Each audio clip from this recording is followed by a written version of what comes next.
leadership that took weeks to issue the shelter-in-place order after you and many other Democrats urged him to do so. We have Senator Rick Scott and other Republicans who created an unemployment system designed to be so difficult that people would stop pursuing the benefits. My constituents are on the phone for 8 hours a day trying to get help. Even if they are eligible for benefits, it could be weeks or months before they're.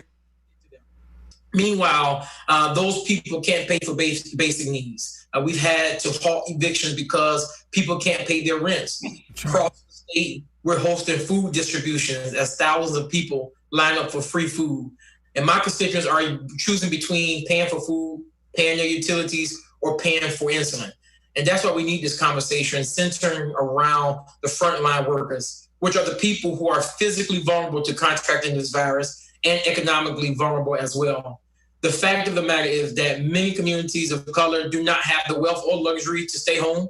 They have to continue working just to keep food on their table and a roof over their head. And at the same time, they have to put their health and lives on the line by coming in contact with others. And the reason we're seeing this in so many others is because of a lot of the structural problems that we have.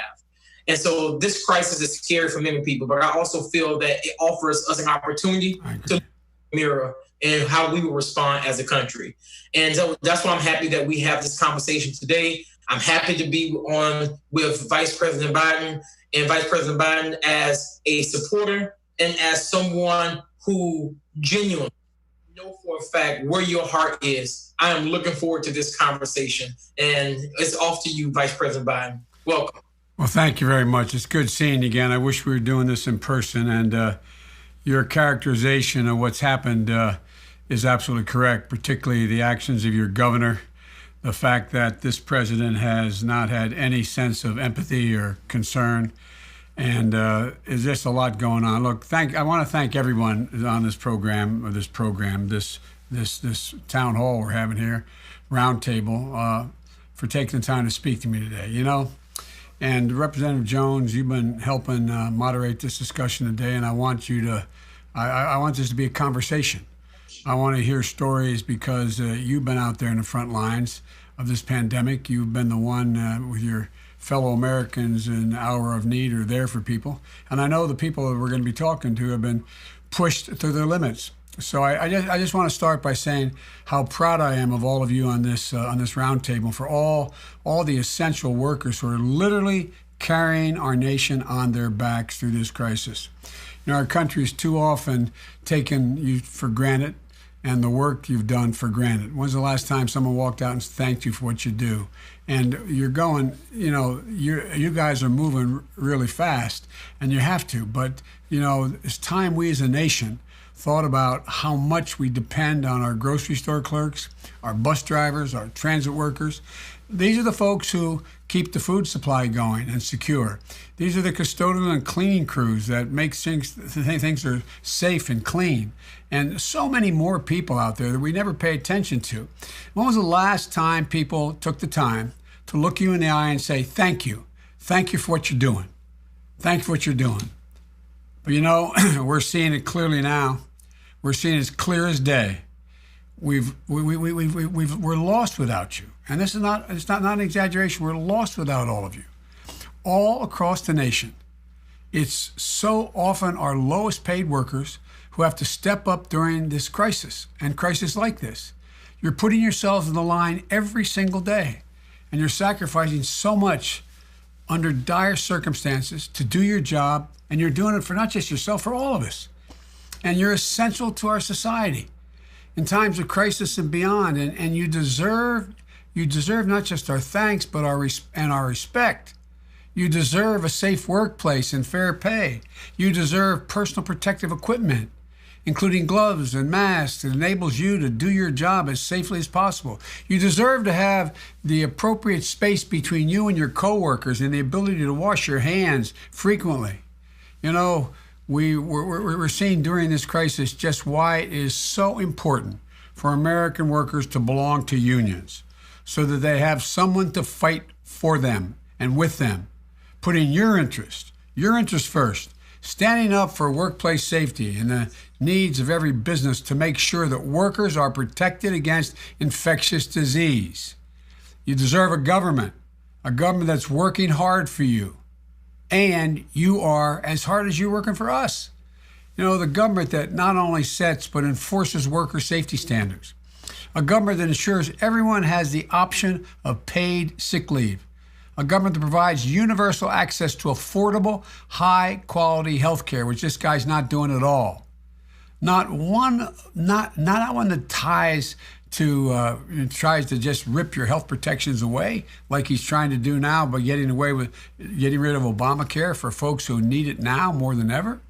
You deserve premium pay, standing on the front lines of this crisis, enabling our society to keep running, even as so many of you stay home and practice social distancing to break the infectious curve of the virus. These people have to go out and provide your needs for you. Congress should pass the Senate Democrats have a proposal for $25,000 in premium pay for frontline workers. I don't mean pay in lieu of other basic benefits. I mean a premium pay on top of the inherent rights that all workers deserve. Because of what being at work right now is costing you personally. You know, I know you've lost friends and coworkers, loved ones. I know you're worried about your own health. I know you're worried about your families when you go home and what you might bring home. But also what will happen if you're not able to work. My heart goes out to every one of you every individual who is suffering because of this virus. The families who are grieving because they lost someone. Folks like all of you who are working harder than ever. And the workers who have had their hours slashed and lost their jobs entirely and don't know how long they can make ends meet. We're being tested like we've never been tested before as a country. And I know that we'll come through this. The American people have never, ever, ever let their country down. And ordinary people like the neighborhoods I come from, when given an opportunity, they're capable of accomplishing anything, extraordinary things. As I've been saying throughout this whole period, you know, we just don't pay enough attention. But in the face of this COVID-19, we're seeing the incredible American grit and spirit shine through. And when we get through this crisis, we're going to have an enormous amount of work to do, not just to rebuild our country, but to transform it, to make the investments we need to make for so long for our workers, to create a more just and more fair economy, where everyone has the opportunity to build a middle-class life for their families, to make sure everyone in this country earns a living wage and is treated with dignity and respect they deserve. My dad used to say, everybody, Joey, everybody's entitled to be treated with dignity. So I want to thank you all from the bottom of my heart. I'm looking forward to our discussions. And so let me get to your questions, and I hope I can ask you some questions as well going down the line here. I really appreciate that, Vice President. And we're going to get right into the questions, but I just need to acknowledge the fact of your opening it really speaks, again, it speaks to who you are and why you're doing what you do. And with that being said, we're going to lead to our the first person that we have, and her name is Safa. Safa is a meat processing worker, and she's from Harrisville, Pennsylvania. She was born and raised in Egypt and immigrated here to the United States 16 years ago. And Safa, the floor is yours for your story and your question to the Vice President. So, good afternoon. My name is Safa Azedoui. I'm from Middle East, Egypt. Been here in the United States for almost 16 years. I'm from Hatfield, BA. I work on Suderton, BA. It's beef plain for almost 10 years. I represent the UFCW 1776 question. I've been a union steward for almost 6 years. I'm happy to be with them. I'm married. I have 1 child. So my question is, we lost a co-worker at I claim because there is no regulation to protect the meat chain employer. We can work safely and get the people meat that they need to eat. So what would you do to protect a worker like my friend who just did? Well, first of all, Safa, thank you. And I feel so badly that you lost a friend. It wasn't necessary. And thank you. By the way, I've been to Egypt a number of times. And you know why we're such a great country here in the United States? Because of immigrants like you who've come here from every part of the world. No, I'm not being solicitous. I'm being absolutely serious. You know, and my heart goes out to your former colleague, their family, and every one of you with the courage to keep going to work every day to feed and provide the American people. It's hard enough in a meatpacking plant to begin with. It's hard enough under normal circumstances. And you shouldn't have to do a job without protection, period. First, I think it's immoral. In the United States of America, no one should lie awake at night wondering if they'll make it home from work safely the next day, or if they'll bring home the virus for their own family because they got sick.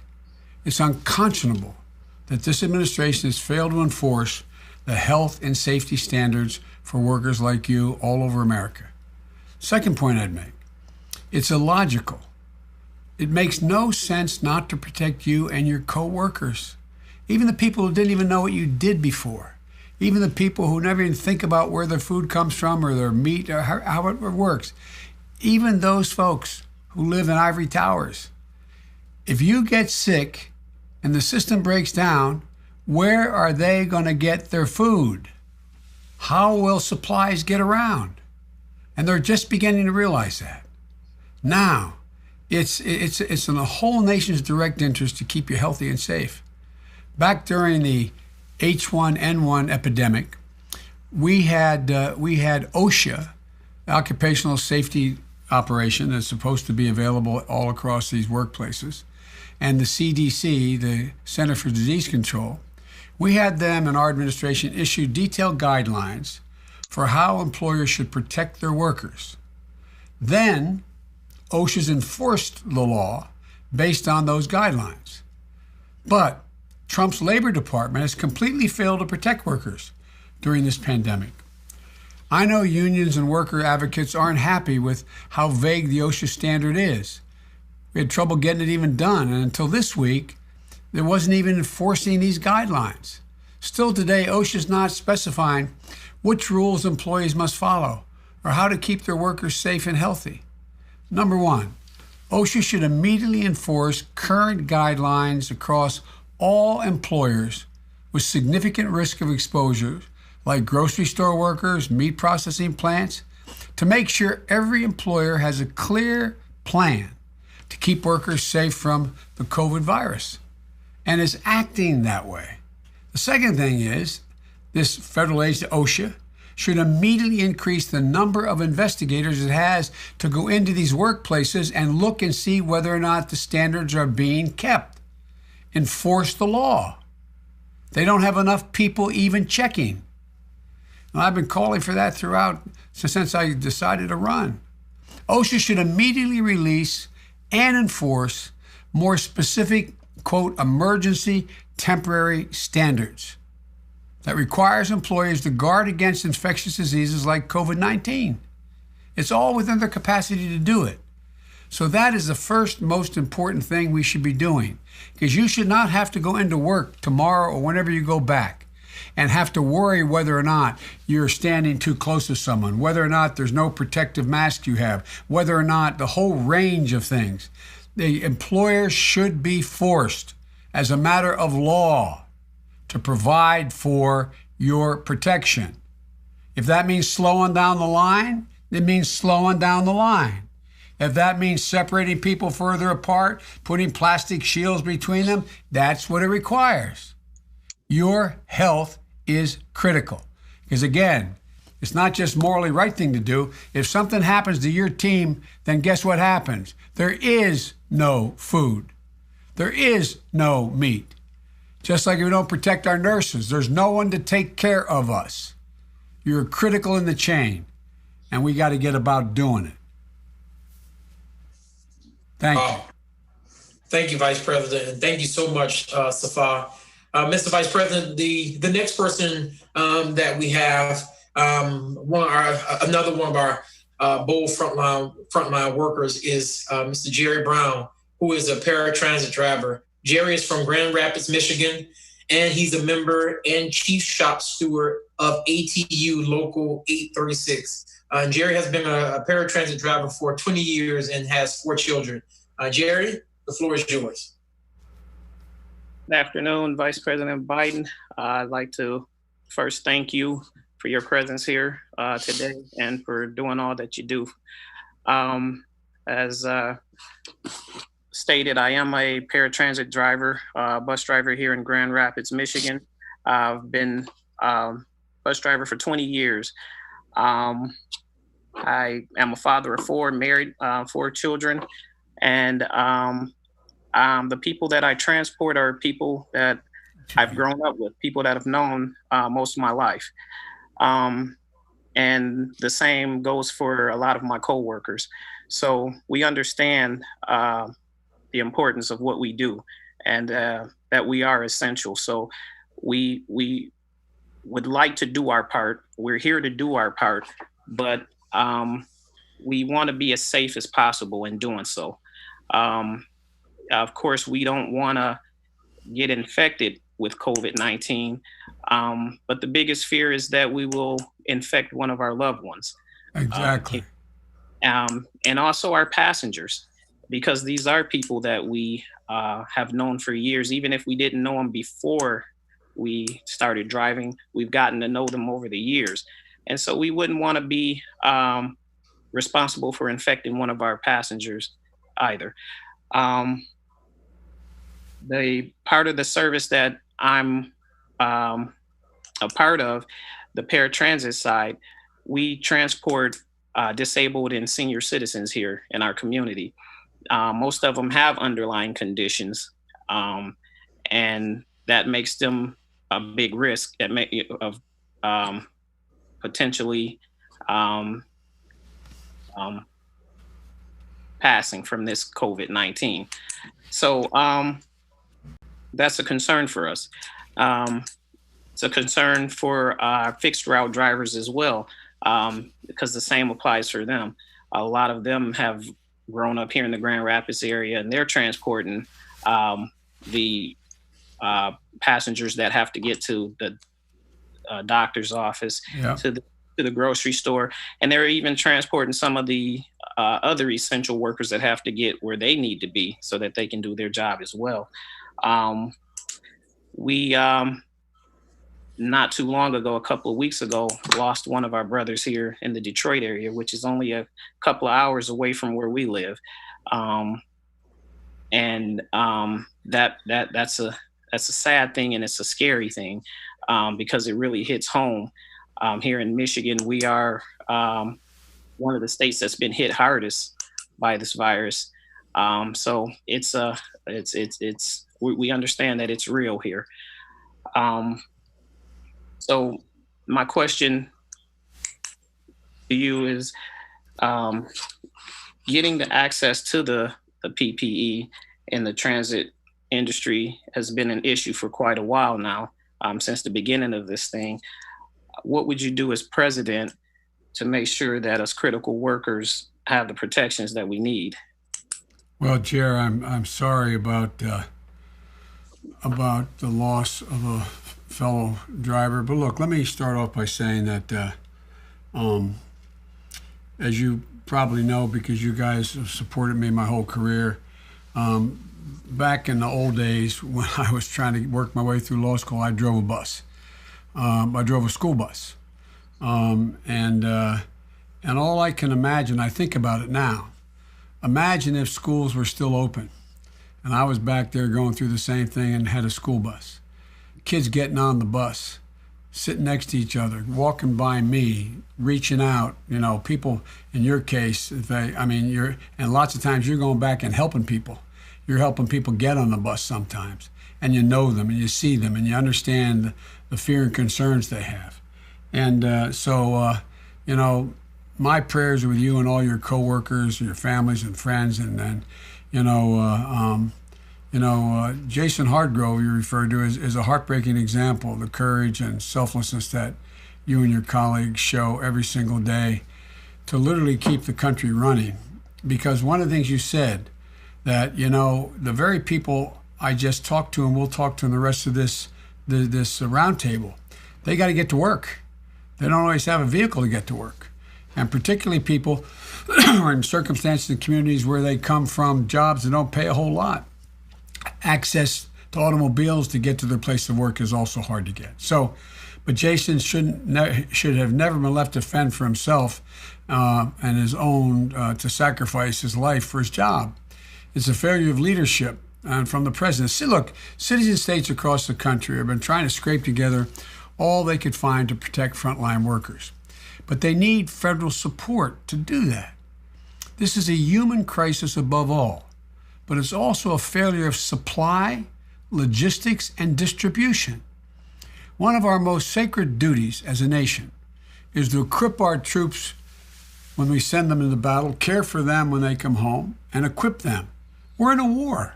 The president says he's a commander-in-chief. He's in a war. Well, my Lord, take care of the frontline workers. They're our generals. They're our colonels. They're our privates. They're our forces. We're relying on all of you to get people to your jobs at hospitals, pharmacies, grocery stores, to transport people with disabilities and to make sure that our older Americans still have the ability to get food, medicine, care they need. Look, as a frontline troops, you need life-saving equipment. Our commander-in-chief has a duty to get them to you. I've urged this president to use his full authority. There's a thing, as you know, Jerry, called the Defense Production Act. You've probably heard a lot about it. Not only that means the president in a time of crisis can invoke that act and get companies and outfits to do things that he can force them to do, like General Motors is now doing to provide respirators, or making sure that they can produce the gloves and the masks and the shields, et cetera, that are needed for protection, of official protective gear, and getting tests available and made and done, but also to ensure that they're distributed swiftly and in full to the places that need it most. That means you. That means Michigan. Michigan's one of those hot spots. The president says he has a rear admiral working on this, but he hadn't been put clearly in charge, and it hasn't taken over the supply chain to determine and demand critical materials across the states. That's what has to happen nationally. President says he takes no responsibility. He's president of the United States of America. Coordinating this effort is the president's responsibility. That approach that he's taking now isn't working. Cities, states, and transit systems shouldn't have to bid against each other for protective gear, masks, gloves, etc. Price gouging shouldn't be what we're having to face now. And I've urged the president to appoint a supply commander, a senior official with broad authority and deep logistical expertise. We have a lot in the military have this expertise to set up and actually take command of our national supply chain for this critical equipment, working with governors to get all frontline workers and life-saving people the protection they need. And we can do that. And the need for this PPE, as is referred to these days, protective gear, isn't going away anytime soon. We're only going to need more masks, gloves, protective gear as we move to reopen the economy in a safe way and more people go back to work. Masks will be part of the new normal for a while. We need to keep boosting our supply. And look, let me say one other thing. I strongly believe, Jer, that people getting on your bus should also have protective masks. They should be in a position so they're not spreading whatever they have to you as well and to other passengers. Same way with grocery clerks, same way with meatpacking facilities, no matter what it is. And people going in to purchase either a ticket on a bus or an orange at a fruit counter in a grocery store, they should be walking in with masks on as well. But the president, when he says he doesn't think he'd wear one in public, is a bizarre thing to say. I have one. I wear it every time I step outside this house with the Secret Service. My point is this. There's so much more we can do. It's within our power to do it, but the president has to act. Time is of the essence. and you deserve to be protected. I remember, Jerry, about 2 years ago, I was working with you guys, making sure you're protected from violence on your buses. Just someone getting on the bus and going after you. And the idea that that wasn't even done. I mean, my Lord, we need much more support for transit workers because you are the reason why things continue to function, period. And I promise you, I'm going to keep banging away at this, keep hollering every single day about it. And if I'm president, I guarantee you that will be available. We shouldn't have to wait that long now. It should be tomorrow. Thank you, Vice President. Lord knows I can't wait until you become our next president. We'll talk about more of that in a few minutes. We have another story from one of our brave frontline workers, and that's from Chris Haltham, excuse me. She's a grocery clerk. Chris is from Lansing, Michigan. She is 53 years old. She's married with 3 children, but she has no grandchildren. She has been in the Kroger meat department for 36 years. Chris, the floor is yours. Hello, Vice President Biden. Thank you for having me today. Thank you, Chris. I'm with Local 876, United Food and Commercial Workers out of Detroit, Michigan. Stay home, stay safe, but you can go to the grocery store. That's right. That seems to be the message lately. It's an open invitation to the grocery store. You're shut in, but you can go to the grocery store. I work in a grocery store. I work for a very large company, but I work in a very small store in the state of Michigan. I see over 2,000 customers a day, even with our limited hours. Whoa. I bet they all know who you are, too. Yes. The continuing message seems to be that you can go to the grocery store. It's an open invitation. Local 876 represents over 18,000 grocery, plant, and retail workers across the state of Michigan. Since COVID-19 began, together we have secured for our employees gloves and masks, cashier shields, social distancing signs, and are attempting to reduce store overcrowding. One of our biggest concerns is the issue of public behavior. Even today at our state capitol, we have hundreds of people protesting our stay home, stay safe. Hundreds of people are on our Capitol lawn today in groups. My union just launched the Shop Smart campaign to get customers to wear face masks to protect myself, coworkers, and other shoppers. My question is, as president, how would you make sure the general public proceeds with caution and make sure that they are doing everything to keep us all safe in the grocery store and on the job? And secondly, would you support extra compensation for those people who are what I consider today as frontline workers, such as hazard pay? Well, let me answer the first one, and I'll answer the second one in detail. But the second answer is yes, but I'll explain that in detail. Look, first, you are in the front lines of this crisis in a way you never expected, and you haven't flinched. You touch every single American family in the most personal, urgent way every day. Every day you give comfort and hope and sustenance, and literally you do that. And we have to have your backs, and we haven't had your backs. You know, that means fighting for the PPE, which you've been able to get, it seems like, which is a way ahead of an awful lot of people have been able to do because of your union stepping in. But the premium pay and worker safety regulations, labor protections, lots to say about that. Look, it means public awareness too. Each one of us has to do our part to beat this virus, to help keep us safe and to give something back for your service. So Smart Shop is such an important initiative.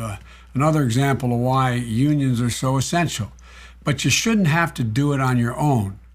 Everyone should be wearing a face mask and face covering in public and in general, all across the country, but especially when going into places like grocery stores where it's hard to stay 6 feet away from a person or next to a person, especially when you're going up to the meat counter, wherever you are. And we should all be following the CDC guidelines, listening to public health experts. I'm not, it's not just to protect ourselves, it's to protect others and to help our nation's recovery. Look, It shouldn't be what drives me crazy about our president with his 2-hour press conferences.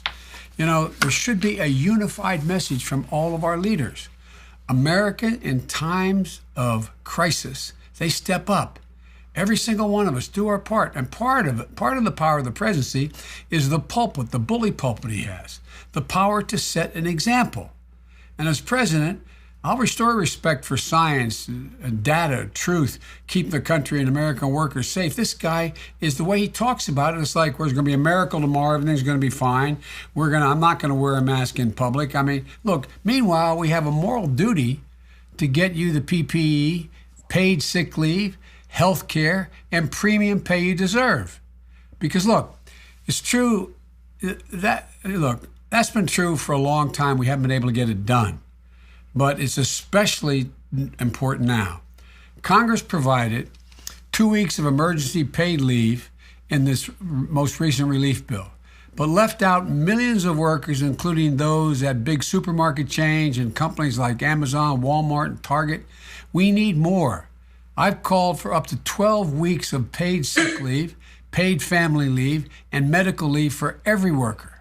And finally, premium pay is no substitute for personal protective equipment and worker safety, but we have to do much more to support the millions of brave workers who've stayed on the job, keeping our country going. I support a $25,000, we call it the Democrats in the Senate call it the pandemic premium pay.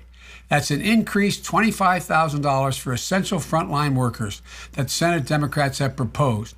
It's important, it's necessary, and that's above and beyond every other benefit that exists. You deserve that premium pay. It's like combat pay.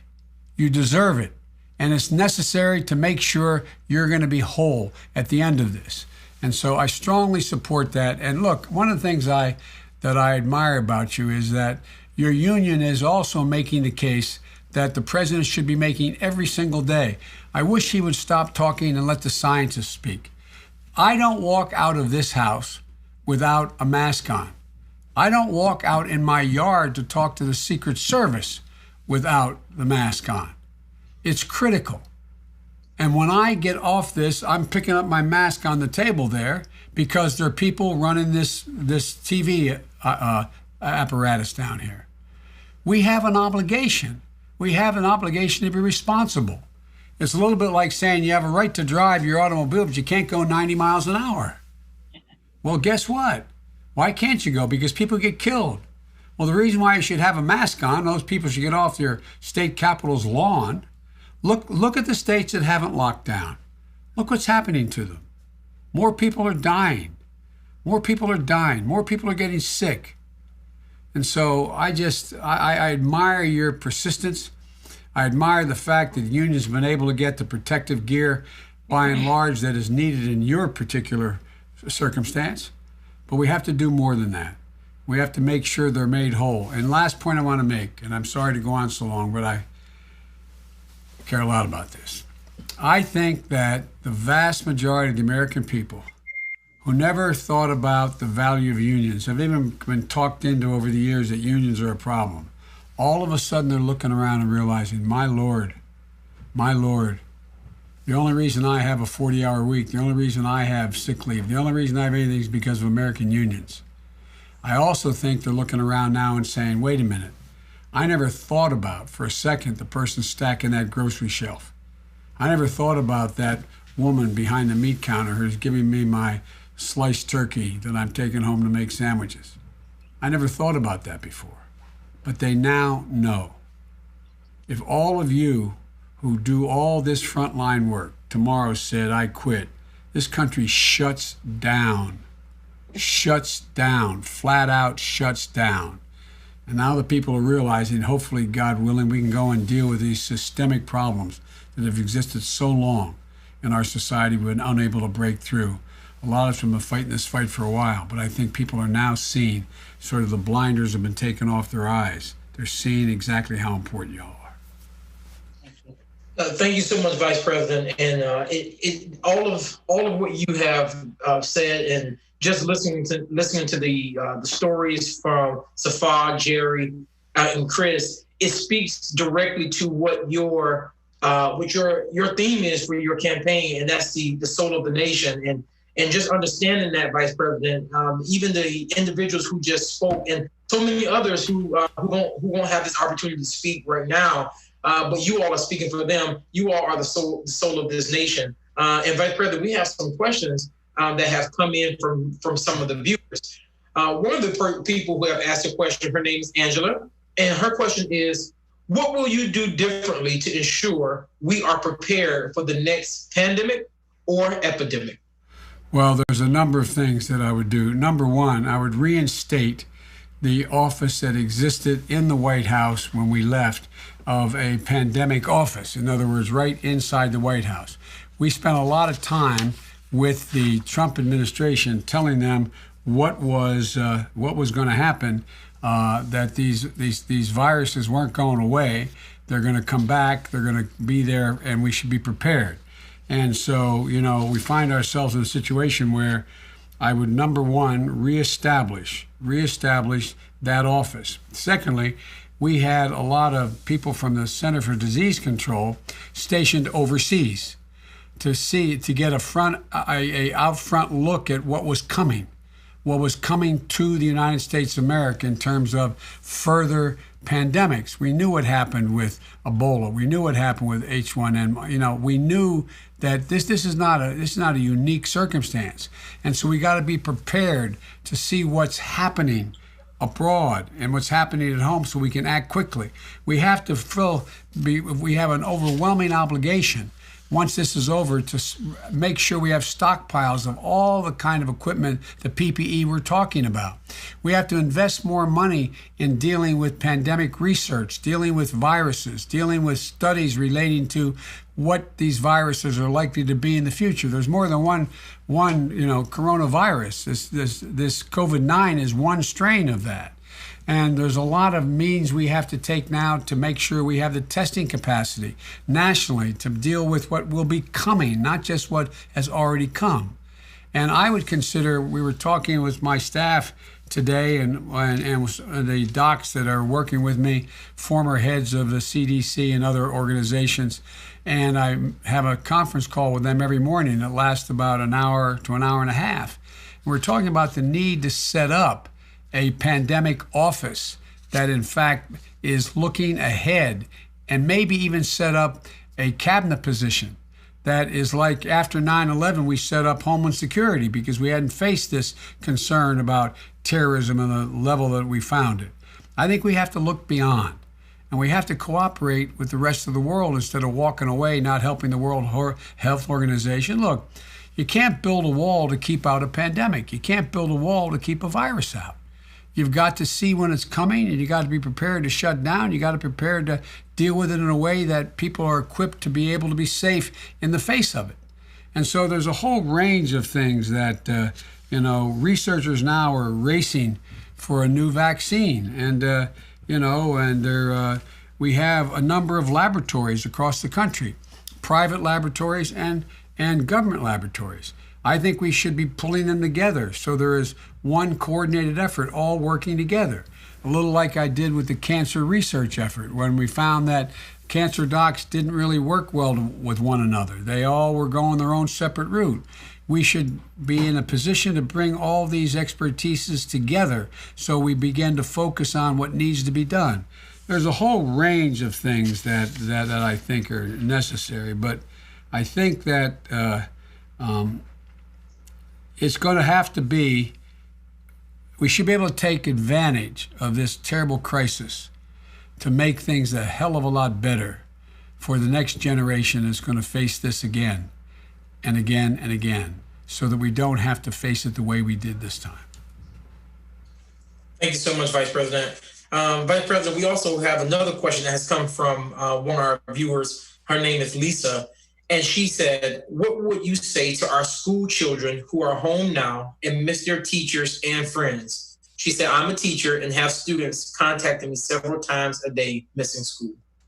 Well, first of all, my wife's a teacher as well, an educator as well. And again, a profession that is so undervalued in terms of both its pay and the respect it's given.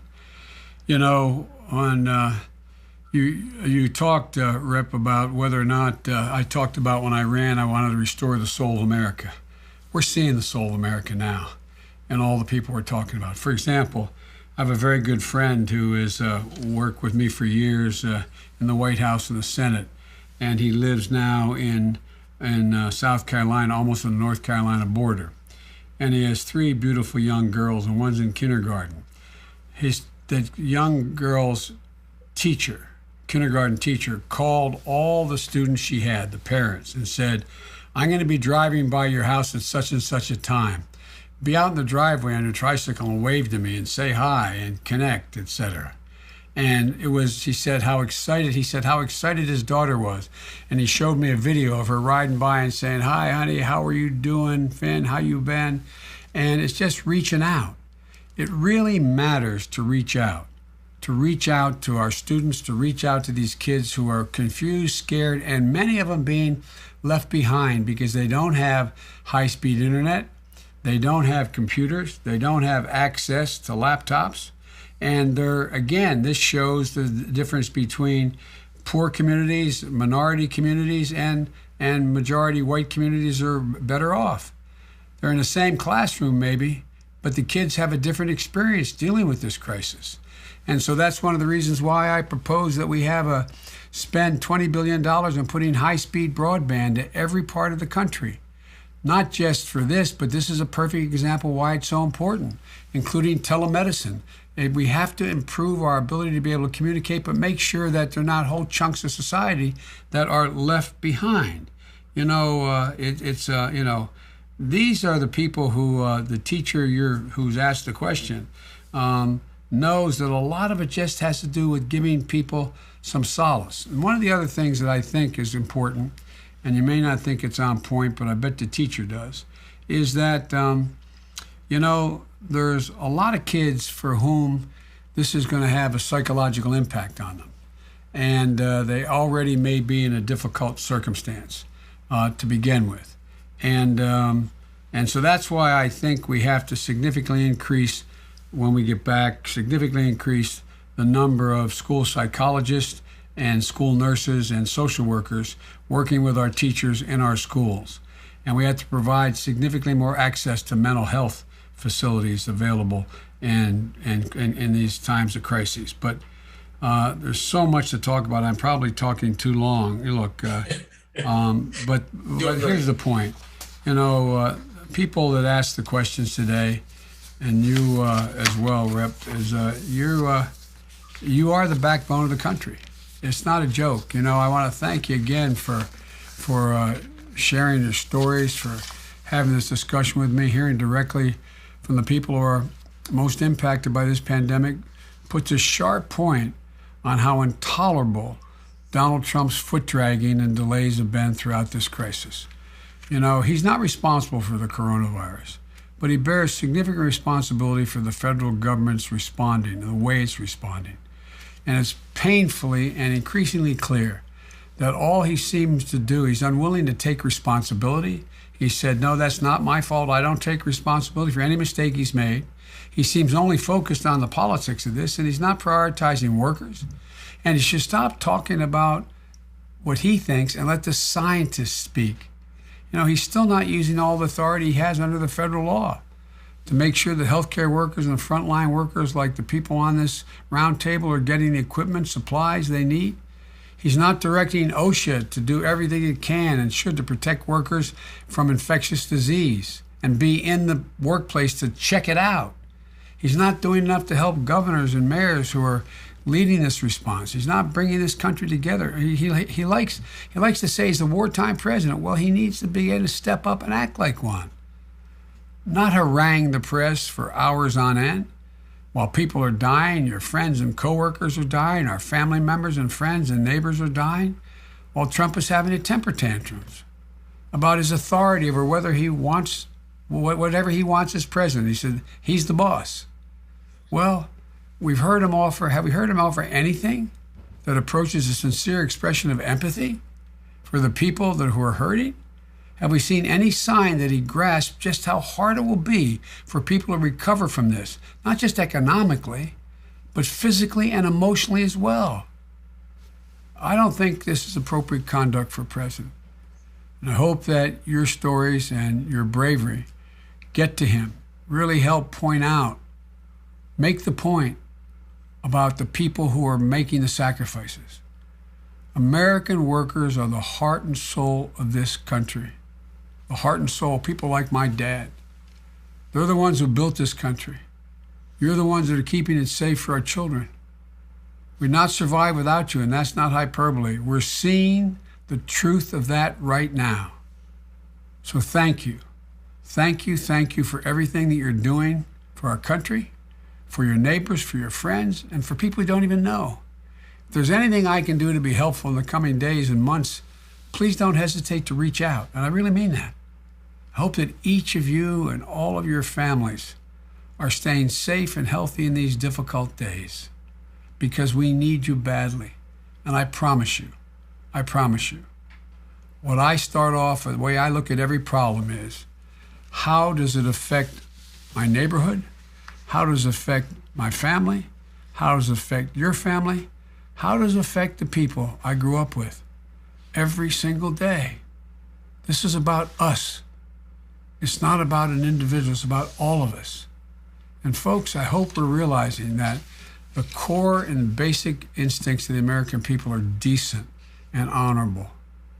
I don't hear anybody saying, I'm not going to serve so-and-so because they're of Mexican descent or they're Egyptian, or I'm not going to deal with taking someone out of a burning automobile because of their color or their race or their background because they may have the virus. We're not doing that. We're just stepping up, doing the decent, honorable thing. That's the soul of America. You're showing the soul of America to the rest of the world. It's about time we showed our respect, our admiration, and our support for all you're doing for all of us. May God bless you all, and may God protect our troops. Vice President, first of all, I just want to thank you for this opportunity, and also thank you to Safa, Jerry, and to Chris. Vice President, as you and I have been in the same room quite a few times, even serving on President Obama's College Promise Task Force, and even up until last year we were together. And so I really appreciate you for having this conversation. And even as we bring this in for a closing, Vice President, we're going to ask you to make some closing remarks. I just want to make it clear that it's really clear, Vice President, that President Trump has been negligent in his response to this crisis. He's failed, as you know, during the Kirkwood time, and now people are dying because of it and families are hurting. He didn't want to recommend social distancing or shut down the economic activity. And because he denied the gravity of this pandemic, we're paying the price of his. And the president has promised us 2 test kits, but Vice President, test kits that are sorely needed, and yet he's failed to deliver. And this crisis has underscored our country's need for a president who will prioritize the lives of the people, in which I know for a fact you, Vice President Biden, who I've known for quite some time, you are going to do that. And you served our country alongside President Obama and led a nationwide recovery after one of the worst economic recessions in America. And you've led with empathy, Vice President, and managed national responses through past epidemics, minimizing lives lost and driving us to quickly recover. And it's clear who we need in the White House. And here's what I know for a fact, Vice President Biden. Come November, I believe that Americans will see the Democratic Party as a vehicle to implement positive changes. And I look forward to your victory then, sir. And I've been on your bandwagon on day one, and I'm going to ride with you to the final day until we can say that Vice President Joe Biden is the next president of the United States. And so I thank you for this opportunity. And I open this up for you if you have any closing remarks, Vice President. Well, thank you for that strong vote of support. Look, I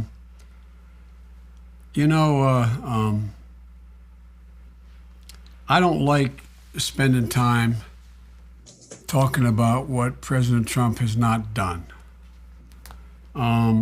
There's so much more to be done.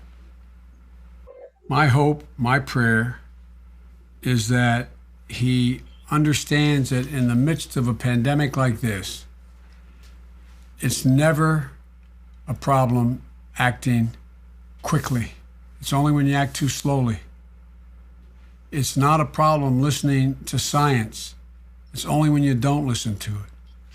It's not a problem taking responsibility because it gives people confidence. You know, when the president says things that are not accurate about the pandemic and people believe it and then it turns out not to be true, it just further lowers public confidence.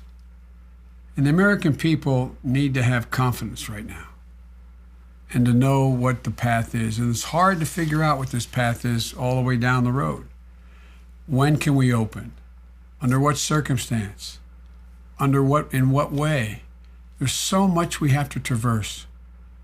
I was talking to President Obama the other day, and his point was, he said, it's always important, level with the American people. Just tell them the truth.